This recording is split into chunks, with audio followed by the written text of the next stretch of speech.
सरकारों की नीयत में आ जाए फर्क, अगर नजारा चाहे जन्नत का क्यों ना हो गर्क हो जाए। और आज मैं हिंदी में भी बात करूंगा क्योंकि मुझे पता है ये प्लेटफॉर्म क्या है।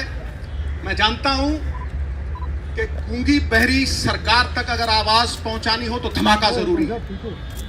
ये धमाका ही है। ये मत समझिएगा कि ये 50 लोग बैठे हैं, एक एक आदमी के पीछे 2-2 लाख पंजाबी बोलता है इस मंच से, 2-2 लाख पंजाबी।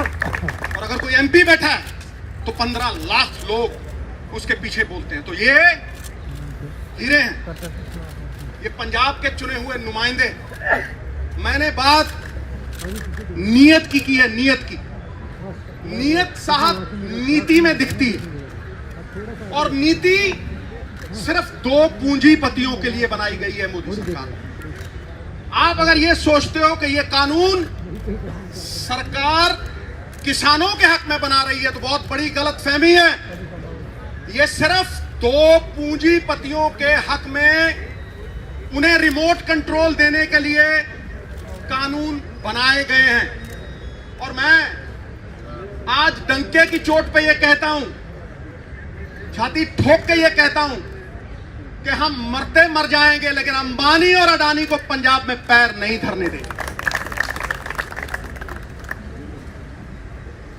ये लीडर हैं। 100 भेड़ों के आगे एक शेर लगाओ, भेड़ें शेर हो जाती हैं, और ये शेरों के आगे बब्बर शेर हैं। और इनके आगे मैं बात जो करने वाला हूं वो बड़ी पते की, और यहां वाजिब है। ई नैम तो पहले भी था साहब, पहले भी ऑनलाइन ट्रेडिंग होती थी। आप मंडियों की बात करते हो, आप ये बात करते हो कि फ्री मार्केट होनी चाहिए, तो फिर ये कानून बनाने की क्यों जरूरत है? बाहर से ई नैम होता था, ऑनलाइन ट्रेडिंग होती थी। ये कानून क्यों बनाए गए? ये कानून इसलिए बनाए गए कि पंजाब के किसान के कानूनी अख्तियार, कानूनी अधिकार पूरी तरह से छीन लिए जाएं। मैंने आज तक कोई ऐसा कानून नहीं देखा जो किसान को कोर्ट में जाने से रोकता है। ये वो कानून बनाया है मोदी साहब ने काला, जिससे किसान अगर उसका कोई डिस्प्यूट होता है तो वो कोर्ट में नहीं जा सकता, नंबर 1। नंबर 2, वो एसडीएम के पास जाएगा या वो डीसी के पास जाएगा, जिसका कंट्रोल सेंटर की सरकार के पास होगा। और ये चुने हुए नुमाइंदे, ये रेस जिताने वाले घोड़े दर्शनी घोड़े बना दिए जाएंगे। इन चुने हुए नुमाइंदों को नकारा कर दिया जाएगा। ये मैंने देशों में सुना था कि 1-2 कंपनियां मोनोपोली बनाती हैं, और वो मोनोपोली बना के, जैसे ईस्ट इंडिया कंपनी राज किया करती थी, वो मोनोपोली बना के राज करती हैं। ये वही हो रहा है। ये रिमोट कंट्रोल ये गोरे अंग्रेजों के हाथ में नहीं, ये काले अंग्रेजों के हाथ में दिया जा रहा है। और ईस्ट इंडिया कंपनी की तरह ये पूरे का पूरा कंट्रोल हमें कठपुतलियां बनाने के लिए अंबानी और अडानी के हाथ में देने की ये साजिश है। उसका प्रमाण है 17 लाख करोड़ रुपए के एनपीए हैं, बैंकों को लुटा दिया। 17 लाख करोड़ रुपए के एनपीए आपने सारे बैंक लुटा दिए, किसी एक पे कार्रवाई हुई? पिछले से पिछले साल 5 लाख करोड़ रुपया आपने टैक्सों का छोड़ा।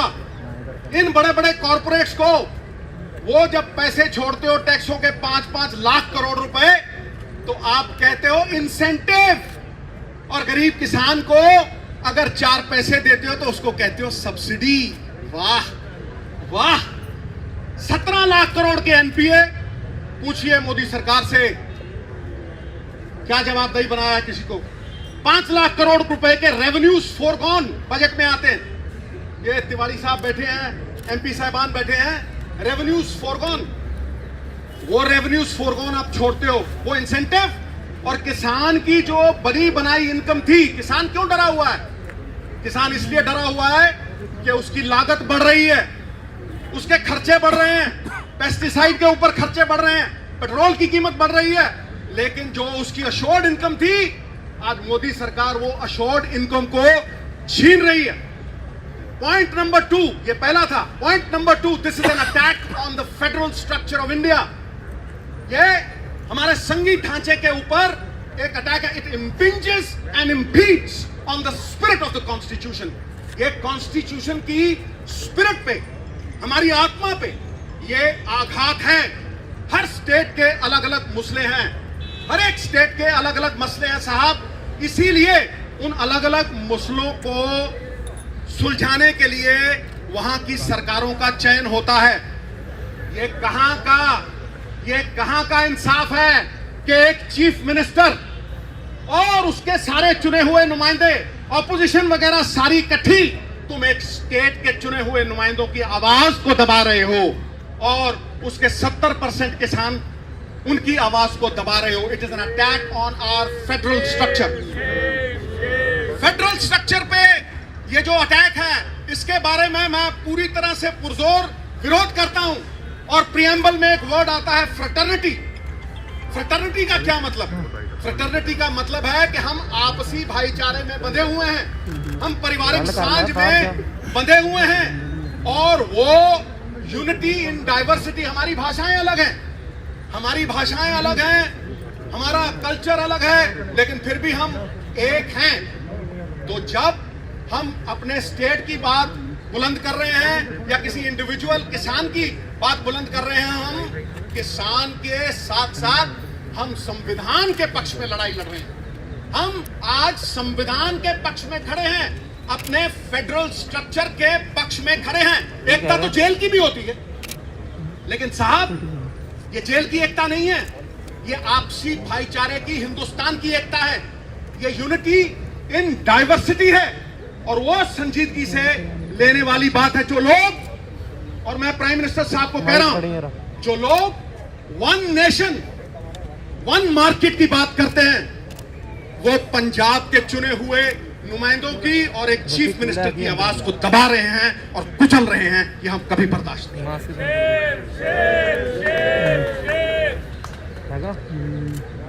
जीएसटी की तरह ये पंजाब की इनकम पे वार है। तुम हमारे ही पैसे लेते हो। जीएसटी में तुमने फाइनेंशियल कंट्रोल ले लिया और सारे पैसे स्टेट के बिहाफ पे तुमने वो इकट्ठे किए और तुम हमें ही वो पैसे देने हैं। ये कहां का इंसाफ है भाई? चोरी और सीना चोरी, क्या ये सरकारें ये करेंगी? हमारे पैसे लेके तुम ये कहते हो कि हमसे लोन पे वापस ले लो। धिक्कार है ऐसी सरकार पे। काहे का फेडरल ढांचा, फिर काहे की आपसी भाईचारक सांझ? और तुम इकोनॉमिक ब्लॉकेड लगाते हो। I am using the word economic blockade. तुम हमारी रेलें रोकते हो, हाँ?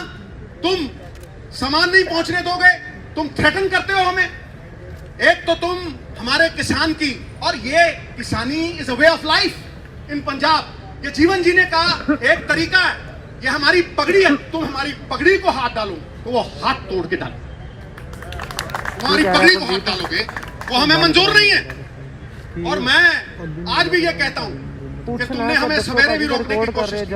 किसानी का संघर्ष जो है वो पवित्र संघर्ष है, झंडे में डंडे वाला संघर्ष है, नॉन वायलेंट संघर्ष है।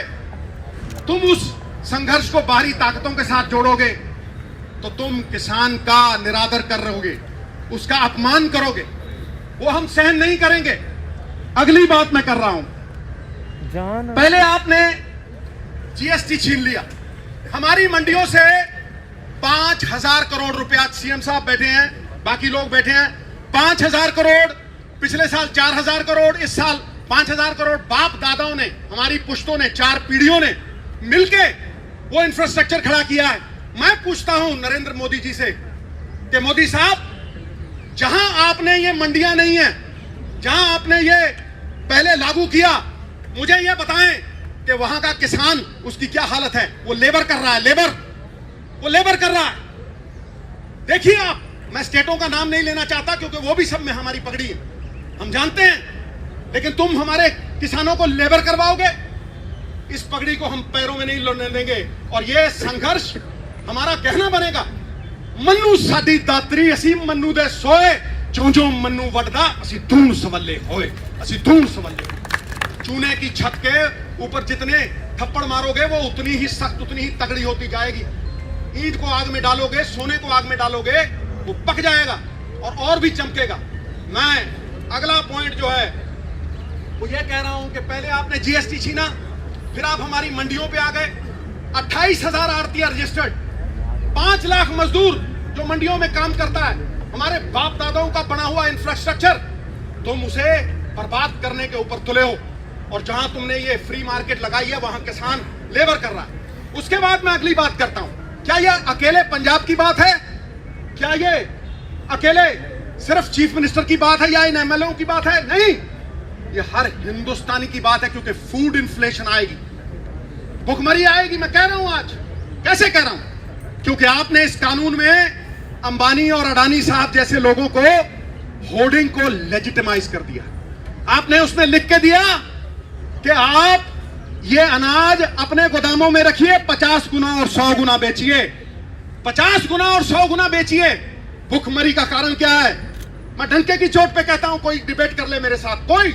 भुखमरी का कारण यह नहीं है कि अनाज नहीं है, अनाज होता है साहब, अनाज गोदामों में होता है अंबानी और अडानी साहब के, लेकिन वो गरीब की पहुंच के परे हो जाता है, इसलिए इन्फ्लेशन आती है। और इन्फ्लेशन का असर अमीरों पे नहीं होता। हम तो कहते हैं भर दे भैया, अपना टैंक भर दे, कोई चक्कर नहीं, लेकिन जो गरीब 500 रुपए कमाता है, वो 500 रुपए की वैल्यू 200 रह जाती है। जो वो 500 में खरीदता था वो 2000 में खरीद नहीं पाता।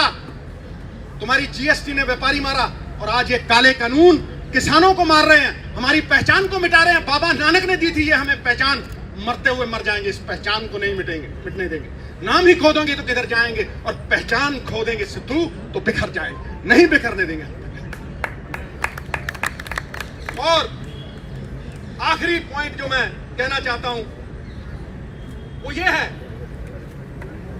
कि आप एहसान फरामोश हो गए, आप एहसान फरामोश हो गए हो। मैं डंके की चोट पे कहता हूं। किस तरह से कहता हूं? क्या पंजाब को ग्रीन रेवोल्यूशन की जरूरत थी? नहीं। पंजाब ने पूरे देश का पेट भरा, 2% लोगों ने 67% लोगों का पेट भरा। फिर तुमने गरीब को अन्न कैसे दिया? सस्ती MSP Punjab, Haryana, western UP से उठा के आपने 80 करोड़ लोगों का पेट भरा, और उसी को पीडीएस द्वारा उन्हें सप्लाई किया। पेट्रोल 6 रुपए का था 92 में, 78 का हो गया, और किसान की एमएसपी 3 गुना बढ़ी, वो 12 गुना, 17 गुना, और ये 3 गुना। कॉर्पोरेटों में जो काम करते हैं 1,000 गुना उनकी तनख्वाह बढ़ गई, और 1982 से लेके किसान की एमएसपी सिर्फ 15 गुना। ये कहां का इंसाफ है? ये किस तरह हम बयां करें? चाहे मंडी एमएसपी मॉडल हो या दूसरा, पहले केंद्र ने हमें इस्तेमाल किया और फिर यूज एंड थ्रो वाली पॉलिसी करके इन्होंने हमें फेंक दिया। ये 3 पॉइंट मेरे इस केंद्र की सरकार को कहीं भी किसी को भी भेज दें और बहस कर लें, खुलेआम जहां बुलाएंगे मैं आऊंगा। यदि हार गया, राजनीति सदा के लिए छोड़ दूंगा, सदा के लिए। मैं डंके की चोट पे कहता हूं, उन्हें ये फिक्र है, आखिर में ये मैं शेयर करके फिर सीएम साहब के हवाले स्टेज करता हूं। उन्हें ये फिक्र है हरदम, नई तर्जे जफा क्या है? तर्जे जफा होती है जुल्म। उन्हें ये फिक्र है हरदम, नई तर्जे जफा क्या है? हमें भी शौक है, देखें सितम की इंतहा क्या है। हमें भी शौक है, देखें सितम की इंतहा क्या है। गुनाहगारों में शामिल हैं वो लोग जिन्होंने ग्रीन रेवोल्यूशन, व्हाइट रेवोल्यूशन अशरन की। गुनाहगारों में शामिल हैं, गुनाहों से नहीं वाकिफ। अरे सितम करते हैं वो, खुदा जाने खता क्या है। बात खत्म।